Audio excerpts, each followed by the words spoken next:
Bien, parlons cinéma. Léa, cette semaine, tu as été voir le préquel de la comédie culte La Vérité si je mens. Oui, ça paraît fou à entendre, c'est fou à dire aussi, mais les scénaristes de La Vérité si je mens 1, 2 et 3 ont fait le pari du préquel. Alors, c'est le mot, c'est un pari car on n'y retrouve aucun des acteurs populaires de la trilogie. Ou en tout cas, pas dans leur rôle, non. Ceci dit, à l'exception de Richard Anconina, les autres protagonistes du premier film étaient inconnus à l'époque. On revient donc à ce qui a fait le succès du premier. Alors oui, c'était risqué, mais ils l'ont fait et ils assument jusqu'au bout. J'avais très peur, hein, comme beaucoup de monde, je pense, à l'annonce de ce projet.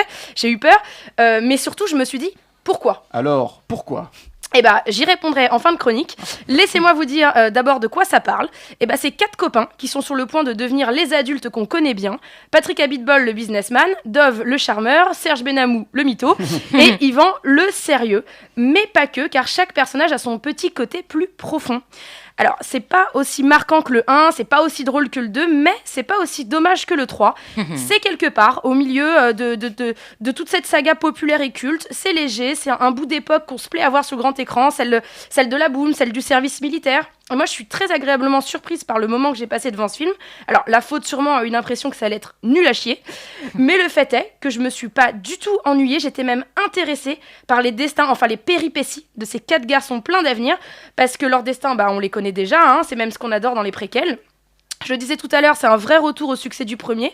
On n'est pas que sur des problèmes financiers propres aux 2 et aux 3. Il y a aussi des histoires de filles, des quiproquos et une vraie complicité. Cette symbiose à l'écran, on la doit à un casting de jeunes acteurs qui ont bossé leur rôle avec précision. Ils reproduisent les gestes et tics de jeu de leur alter ego adulte et sont bien loin de la parodie. J'ai trouvé le mimétisme vraiment excellent et c'est une des vraiment grosses qualités du film. Alors oui, c'est pas un bijou cinématographique. Et pour répondre à la question pourquoi, pour rien, on s'en fout. Si on est honnête, on avoue qu'il n'y a aucun intérêt à ce film. Mais et alors, moi j'ai passé un bon moment.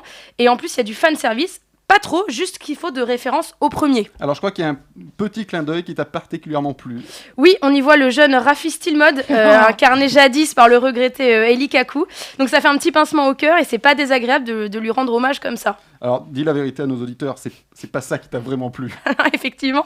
En fait, on apprend le vrai nom de Rafi Stilmod dans ce film. Ah, c'est pas son vrai nom, Stilmod ? Ben non, sinon toi tu t'appellerais Thibaut Microcasque. Réfléchis.